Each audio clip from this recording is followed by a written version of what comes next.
Ramakrishna mission में था, तो धात्री लो पे रिसर्च चल रही थी, बड़े बड़े एमडी डॉक्टर, पूरा हॉल भरा हुआ धात्री लो पे। हमने 50 पेशेंटों को दिया, उसका हीमोग्लोबिन इतना बढ़ गया, ये हो गया। मतलब क्या यार, पैसे वेस्टेज हो रहे हैं भाई। आयुर्वेद में रिसर्च की जरूरत ही नहीं है। जैसे हम अभी बात कर रहे थे एमआरआई, ये वो, आयुर्वेद बीएमएस वालों को यही लाया जा रहा है कि आप ये देखो, एमआरआई देखो, सीटी स्कैन, एक्सरे और ये वो, इतना सब कुछ कर दो। जरूरत है, उसकी आवश्यकता है, ये मना नहीं कर रहा हूँ, लेकिन मात्र मात्र मुझे नहीं लगता कि ओपीडी में 2% से ज़्यादा इनका यूज़ की जरूरत है, लेकिन आज 98% यूज़ हो रहा है। तो आयुर्वेद को केवल और केवल एक ही तरीका है आयुर्वेद को आगे बढ़ाने का। चाहे देख लेना आप, गवर्नमेंट कितना भी आगे खूब रिसर्च कर दे, खूब बढ़िया कर दे, आयुर्वेद धरातल पे नहीं आ पाएगा। क्यों नहीं आ पाएगा? कोई जैसे ही बीएमएस डॉक्टर बीएमएस करके आता है, उसको चाहिए पैसा। आयुर्वेद करने से पैसा मिल नहीं रहा शुरुआत में, उसको सेंटर बड़ा बनाना है, तो पैसा मिल नहीं रहा। तो बीएमएस जिनके पास पैसा ठीक ठाक है, वो तो एक बार को आगे बढ़ जाते हैं, जिनके पास नहीं है वो आयुर्वेद नहीं कर सकते, क्योंकि आदमी को चाहिए दिखावा। लड़ाई हमारी एलोपैथ से है, दिखावे से है, हमारे पास दिखावा नहीं है। तो एक ही तरीका है आयुर्वेद को, जितने ये रिसर्च कर रहे हैं आयुर्वेद पे, जितना पैसा करोड़ों अरबों रुपए दे रहे हैं, डॉक्टरों को दे रहे हैं, रिसर्च पे दे रहे हैं, तो सब बंद कर देनी चाहिए, सारा पैसा बचा लो। और क्या करो, बीएमएस जैसे ही करके आए उसको तो 50,000 रुपये हर महीने, कि तू आयुर्वेद करेगा ना, बोर्ड लगाएगा आयुर्वेदिक, ये पंचकर्म जो जो है, ये गठिया अठिया और जॉइंट पेन, नींद नहीं आना और डायबिटीज, जितने क्रोनिक बीमारी सबके, उनका पैटर्न होना चाहिए गवर्नमेंट का, कि यही पैटर्न पे इसी हिसाब से ये गवर्नमेंट एडिट है। जब वहाँ लिखाई गठिया होगा, लिखाई सिर दर्द होगा, तो पेशेंट कौन सा लूज मोशन का आ जाएगा? आएगा तो गठिया का ही। और 50,000 मिल रहे हैं डॉक्टर को, कितना, 1 साल तक कंटिन्यू। तो जब 50,000 मिलेंगे तो डॉक्टर की मजबूरी है कि 50,000 तो मिल रहे हैं, चलो करते, अगले साल 40,000 कर दो, 30,000 कर दो, 20,000 कर दो, 10,000 कर दो। तो जो रिसर्च में पैसा खत्म कर रहे हो, उससे बीएमएस डॉक्टर को दे दो। 5 साल में तो कैसे भी अगर आप आयुर्वेद करते हो तो बहुत अच्छी तरह स्टेबल हो जाओगे, ये तो आप भी मानते हो। Yes sir, yes sir. अगर रिजल्ट पेशेंट को मिलने लगेगा और आप भी 50,000 आपको सपोर्ट है, तो आप जो कमा रहे हो उससे अपना आगे का बना के चलोगे, तो आप 5 साल बाद एलोपैथिक करोगे क्यों, और पेशेंट आपको एक्सेप्ट क्यों करेगा एलोपैथ में? भाई अभी तक तो गठिया का आयुर्वेदिक में दे रहे थे, ज्वाइंट पेन दे रहे थे, और चाहते हुए भी आयुर्वेदिक डॉक्टर एलोपैथिक में जाएगा नहीं, चाहते हुए भी, क्योंकि कोई उसको एक्सेप्ट करेगा ही नहीं कि ये तो आयुर्वेदिक डॉक्टर थे। अभी बहुत से मेरे मित्र हैं, मेरे साथ में, वो बहुत बड़े बड़े हॉस्पिटल तो बना लिए, लेकिन नाम उनका बड़ा छोटा है। सबसे पहले एमबीबीएस, एमडी, ये फलाने बनाने सब कुछ, और एंड में अपना नाम, मैं गया एक जगह तो मैंने कहा भाई ये क्या है?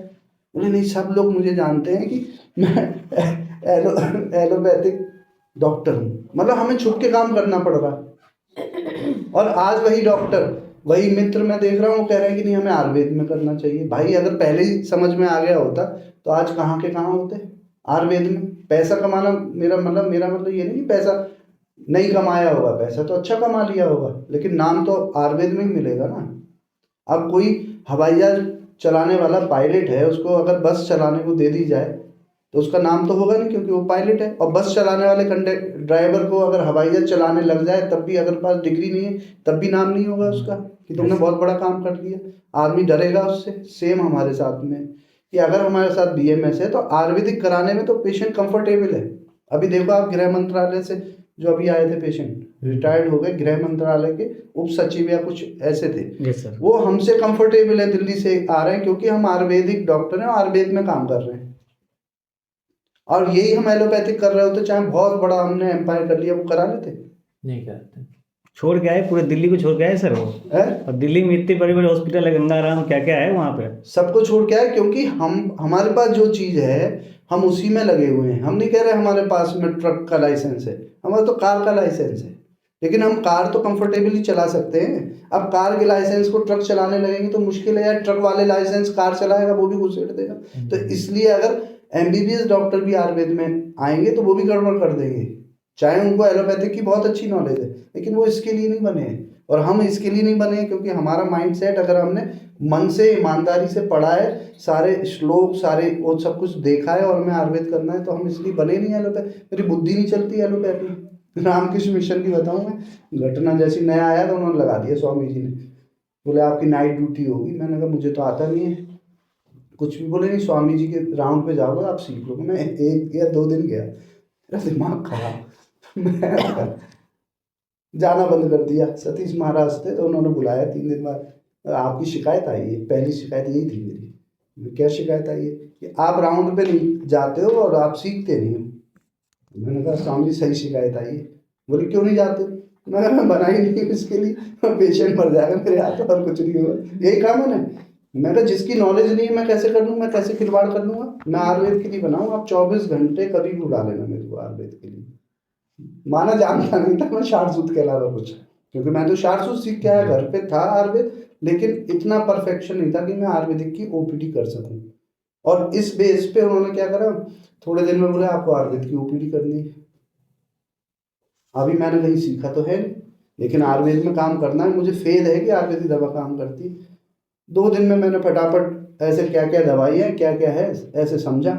और पेशेंट खुद सिखाता है, कोई किसी को कहते नहीं कि हमारे कॉलेज में नहीं मिला हमें, किसी अरे आपने कोशिश नहीं करी ये बोलो। आप कॉलेज में तो हमें भी नहीं मिला, हमारे यहाँ कौन से तोपची थे, हमारे कोई तोपची नहीं थे। दिन में तो बात कर रहे थे आयुर्वेद की, और शाम को दवा टाइफाइड हो गया तो ऑगमेंटिन लिख रहे थे या डेटिफ्लॉक्सासिन चलती थी। तो बात करने और कर्म करने में दोनों अंतर है। और मैं एमआरशिप करता था तो बीरेक्सॉल लेके गया, एक डॉक्टर थे हमारे, शरीफुद्दीन नाम था। तो बोले, मैंने कहा सर ये बीरेक्सॉल है दर्द के लिए है। अरे नहीं हम तो दवा लिखते नहीं हैं आयुर्वेदिक में। क्यों सर? नहीं नहीं मुझे तो रिजल्ट चाहिए होता है, मेरे पास इतनी ओपीडी है और मैं तो रिजल्ट देता हूँ उनको। तो मैंने कहा तो रिजल्ट तो हम भी दे रहे हैं। नहीं नहीं नहीं हम तो पता नहीं कौन सी जेल चलती थी वो जेल बता रहे हैं, हम तो वो देते हैं। मुझे गुस्सा आ गया इस बात पे। यार हम तो सामान उठा के घूम रहे हैं, शाम को एमआरशिप कर रहे हैं, बीएमएस होने के बावजूद आपको तो अप्रिशिएट करना चाहिए। कोई बीएमएस डॉक्टर एमआरशिप करेगा, माना हमारे खुद की मैन्युफैक्चरिंग थी, खुद का नाम हो रहा था, लेकिन मेहनत तो कर रहे थे। मैंने कहा सर आपने सुबह तो पढ़ाया कि तिल के तेल में ये औषधियाँ डाल के बनाओ तो जॉइंट पेन में फ़ायदा होगा। आज कह रहे हो शाम को कह रहे हो आपकी ये फ़ायदा नहीं करेगी, या फिर तो सुबह झूठ बोल रहे थे या शाम को झूठ बोल रहे थे, फतवे बात एक तो गलत था ही। बिल्कुल। आप कैसे कह सकते फिर सुबह क्यों पढ़ाया आपने मेरे को, या कहो आपने गलत बोला सुबह। तो बोले अच्छा। मैंने कहा अच्छा आप जो देते हो ना ये क्रीम, ये लो 4 या 6 सैंपल मैंने दिए छोटे बीरेक्सॉल के, इसको देना, और देना उसको जहाँ पे मॉडर्न वाले कुछ तो ऐसे हैं जो जॉइंट पेन में उससे भी फ़ायदा नहीं होता है। बोले हाँ उनको देना, और रिजल्ट ना आए तब कहना, उससे पहले नहीं देना। उन्होंने मुझे 8-10 दिन बाद स्कूल कॉलेज में बुलाया ऐसे करके, अभिषेक आना, मैं गया, मैंने हाँ सर बताइए। बोले यार उसका रेस्पॉन्स तो बहुत अच्छा है, मैं तो एडिक्ट हो गया, उनके वर्ड हैं अभी तक मेरे दिमाग में, मैं एडिक्ट हो गया। मतलब 8 दिन क्योंकि रेस्पॉन्स मिल गया। हमारी दिक्कत ये है हम यूज़ नहीं कर रहे हैं, इसलिए मैं कह रहा हूँ अगर सारी रिसर्च बंद कर दी जाए, हमें रिसर्च की ज़रूरत ही नहीं। ईश्वर ने खुद ब्रह्मा जी ने रिसर्च करके दी है, हमें रिसर्च की ज़रूरत ही नहीं है, कोई आवश्यकता नहीं है, केवल प्रैक्टिकल बढ़ाना है। तो अगर डॉक्टर को सपोर्ट कर दिया जाए, जैसे वो बीएमएस करके आए, 50,000 गवर्नमेंट दे दे रुपए, सपोर्ट हो गया उसको, वो आयुर्वेदिक मजबूरी है उसको, क्योंकि वहाँ पे तो इसी बात पे हर महीने चेकिंग होगी, सारी चीज़ें होंगी, व्यवस्थाएं तो वही करनी पड़ेगी। जब देंगे प्रैक्टिकली तब समझ में आएगा कि रिजल्ट तो बहुत अच्छे हैं। तो क्यों, तो पेशेंट जाएगा एलोपैथ पे, क्योंकि पेशेंट भी तो बेचारा कंफ्यूज है कि काम करती नहीं है, हम ही लोग कहते हैं काम नहीं करती, उसे जब दिख जाएगा यार ये ज़्यादा काम कर रही है, स्थायी इलाज देने वाली है। और इससे क्या होगा कि जो डॉक्टर्स की भरमार बढ़ती चली जा रही है, आप देखो साइंस बढ़ गई, रिसर्च बहुत हो गई, उसके बाद में पेशेंट बढ़ गए और हॉस्पिटल बढ़ गए। आप देख लो सब तरफ मेडिकल स्टोर बढ़ते चले जा रहे हैं। अगर साइंस बढ़ गई तो पेशेंट तो कम होने चाहिए थे, मेडिकल स्टोर तो खत्म होने चाहिए थे, डॉक्टर तो खत्म होने चाहिए थे। यहाँ तो उल्टा हो गया, अगर साइंस बढ़ने से बहुत विकास हो गया तो विकास नहीं हो गया, विनाश हो गया। तो इससे क्या होगा, जैसी क्रोनिक बीमारियां आयुर्वेद के आ जाएंगी, अपने आप पेशेंट सेटल हो जाएंगे, कम हो जाएंगे। ठीक है जी सर।